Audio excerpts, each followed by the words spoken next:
Stefano Patuanelli, presidente dei senatori del Movimento 5 Stelle. Allora chiedo all'onorevole Patuanelli perché c'è paura dell'influenza politica sui giudizi della Corte. Beh, intanto perché il sorteggio anche per l'Alta Corte è un sorteggio mediato rispetto a un elenco fatto dal Parlamento, esattamente come per i CSM, sì. Quindi non è tra i 119.000, tra i 119.000 e immagino che peraltro 50. Con legge ordinaria saranno determinate le modalità di scelta anche del basket del sorteggio. Mi pare che nella maggioranza, mi scusi, a proposito di mediazione, si faccia avanti, poi magari conferma Mulè, l'idea che i magistrati stessi vengano sorteggiati tra magistrati più anziani, in qualche modo, quelli abbiano superato un certo numero di valutazioni positive. Le valutazioni positive valgono per tutti i magistrati, perché valutazioni quasi non esistono, però di una certa esperienza, mettiamola così. È chiaro che poi il Parlamento sovrano rispetto alla legge ordinaria che va a gestire l'attuazione dell'eventuale riforma costituzionale. È chiaro però che ci sarà una maggiore organicità tra le persone che vengono indicate dal Parlamento rispetto a quelle sorteggiate tra un campione molto più ampio che sono l'espressione della magistratura, in parte della quella giudicante e in parte però quella requirente. 3 su 15, Sì, certo, però è chiaro che è più facile l'indirizzo politico di gruppi più coesi come potranno essere quelli di nomina politica rispetto a una parcellizzazione di quelli che sono di nomina dei togati, quindi dei 9 tra magistrati e pubblici ministeri. Io penso che però questo non sia il cuore principale delle motivazioni della nostra contrarietà. Io l'ho già detto qui e continuo a ribadirlo, che per me l'elemento centrale continua a essere il rischio che si trasformi il pubblico ministero non più in una parte dello Stato che ha come obiettivo l'accertamento della verità, ma che sia il pubblico accusatore, come è stato detto penso dal professor Grosso nel servizio, il pubblico accusatore che però ha a disposizione rispetto al difensore dell'imputato degli strumenti investigativi, però questo di indagine molto più ampi del processo accusatorio fatto da Vassalli nell'89.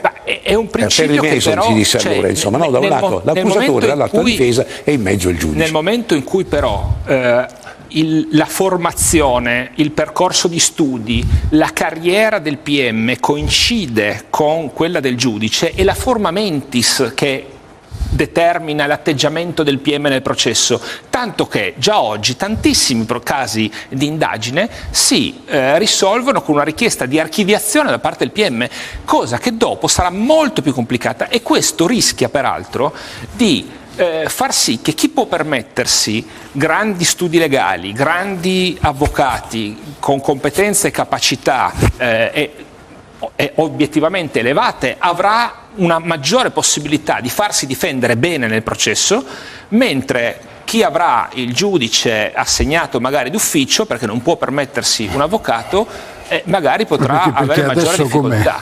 No, adesso però il PM deve cercare anche nel suo processo di indagine deve cercare quella previsione anche le del codice rimane dell'imputato. Ma quella previsione rimane, c'è un articolo del codice che rimane. Come no? C'è l'articolo la separazione produrrà della Costituzione. Il mio pensiero è che questa io dico un'altra separazione cosa. Produrrà questo effetto. Io dico un'altra cosa. Dico che nel codice penale 358 l'obbligo del PM di acquisire anche le prove a favore dell'indagato è nel codice penale oggi e rimarrà nel codice penale domani. Ma il codice penale ha una possibilità di essere eventualmente modificato con pesi molto diversi rispetto alla Costituzione. Questa riforma separa in modo netto il ruolo del PM dal ruolo del giudice e a mio avviso non è la riforma giusta. Peraltro non è una riforma che efficienta la giustizia o che la migliora, che ne dica il Presidente del Consiglio. La posizione del no va contro ogni logica, come dire, prima ancora che di tipo giudiziario, di tipo politico. Io ovviamente rispondo della nostra posizione, non quella del Partito Democratico. Che eravate favorevoli al sorteggio. No, il sorteggio fatto puro eravamo assolutamente favorevoli. Quindi anche su quello ci sono dei ripensamenti. No, non c'è un sorteggio diverso, Presidente Mulè. Il sorteggio è il più grande tributo al principio di uno vale uno hanno introdotto. Ma infatti volevo chiedere al Presidente Mulè se magari è d'accordo, visto che anche la classe politica non ha così facilità ad autoregolamentarsi, facciamo destrazione anche ai parlamentari. Questo è un argomento questa è una eresia, perché tu sai che io e te siamo in Parlamento perché qualcuno ci vuole là. E la differenza è esattamente questa. Al Consiglio Superiore della Magistratura nessuno deve andare a rappresentare, perché tu rappresenti una parte politica, io un'altra, e la gente ci dice allora, no, fammi finire. E Mani Pulite rivelò che tutti i processi, tutte le richieste del pubblico ministero andavano in mano a un solo GIP, Italo Gitti, che gliele passava tutte. E lì la terzietà per carità, Gitti, degnissima persona, ci mancherebbe altro, era convinto, eccetera.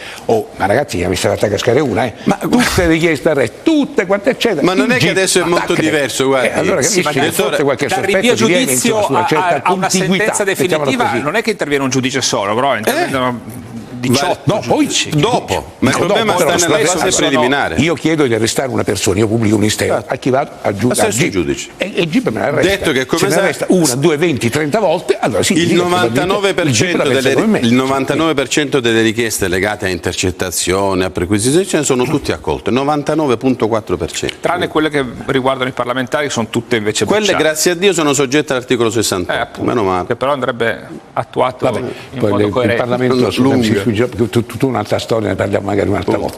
Come dobbiamo pesare questi incidenti? Ripeto, quando cominciano gli attentati ai treni, insomma, basta che qualcuno scappi la mano, quando uno mette sui binari, sulle deviazioni, sulle cose, mette degli ordigni, può succedere una tragedia grossa. Come dobbiamo fronteggiarli questi?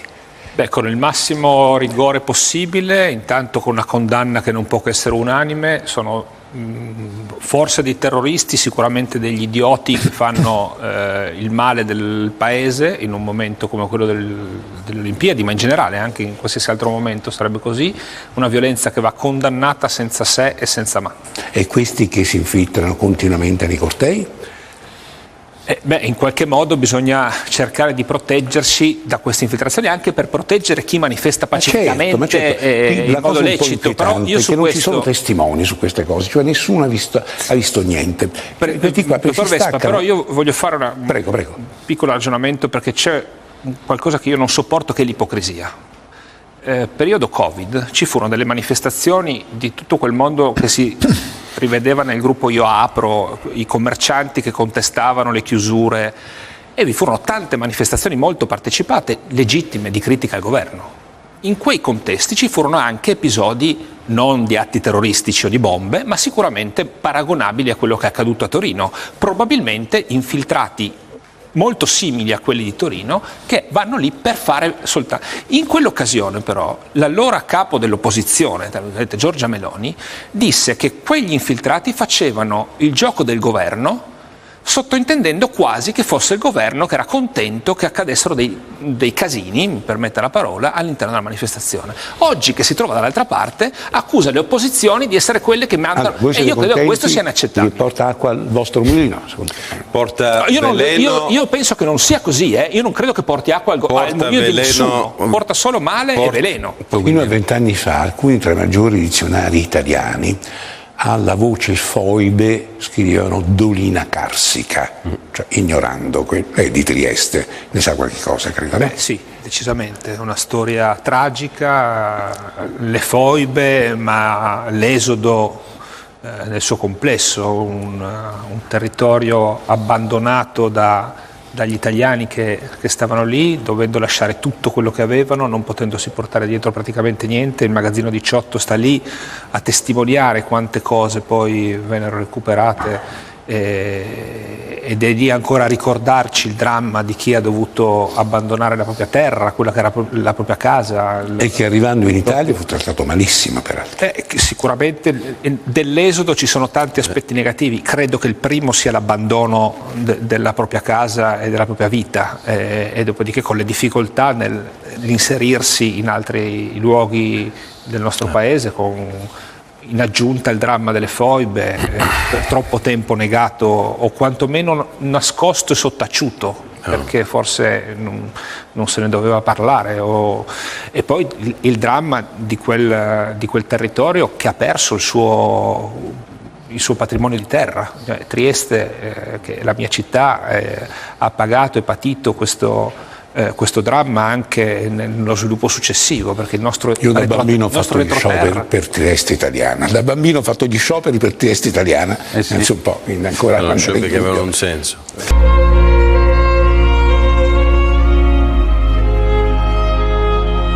Sacrario della foiba di Basovizza, monumento nazionale sul Carso triestino, luogo simbolo per ricordare le tante vittime della ferocia dei partigiani titini.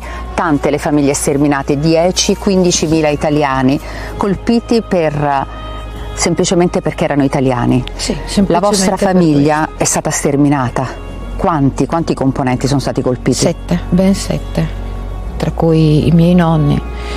Mia madre era piccola e hanno pensato di portarsela via con loro, e per diversi mesi è stata tenuta in bosco a vivere con i partigiani,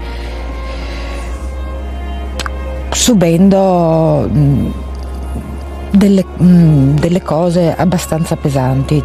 Poteva esclusivamente parlare croato e non lo sapeva. Non sapendolo la bastonavano. Quali erano i ricordi più feroci, quelli più... Quando ha visto portare via sua mamma, perché poi non l'ha più rivista. Lei non ha più saputo nulla della mamma, lei ha sempre continuato a cercarla, ma anche prima di morire lei cercava il viso di sua mamma fra la gente. Questo non l'ha mai superato. Il periodo che ha passato lì nel bosco, come lo raccontava? Ne parlava, ma ne parlava a fatica. Mia mamma si è trovata in un bosco con tanti bambini impiccati, e questo era un racconto che quando me lo raccontava lei piangeva, ma si vedeva anche il terrore.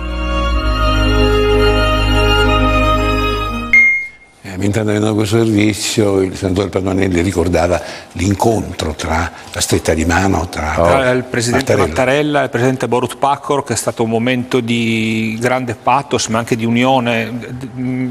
Trieste è stata per tanto tempo molto divisa sul tema, no?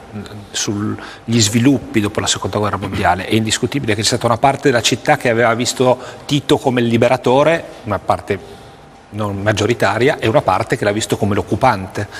E credo che si sia sciolta questo grande scontro, questo grande conflitto, anche nel riconoscimento reciproco di due verità storiche diverse, ma nel riconoscersi come verità storiche diverse grazie a quell'immagine potentissima. Io ero presente perché ero ministro in quella fase della mia vita, di quell'immagine di Sergio Mattarella e di Borut Pahor mano nella mano sulla foiba di Basovizza.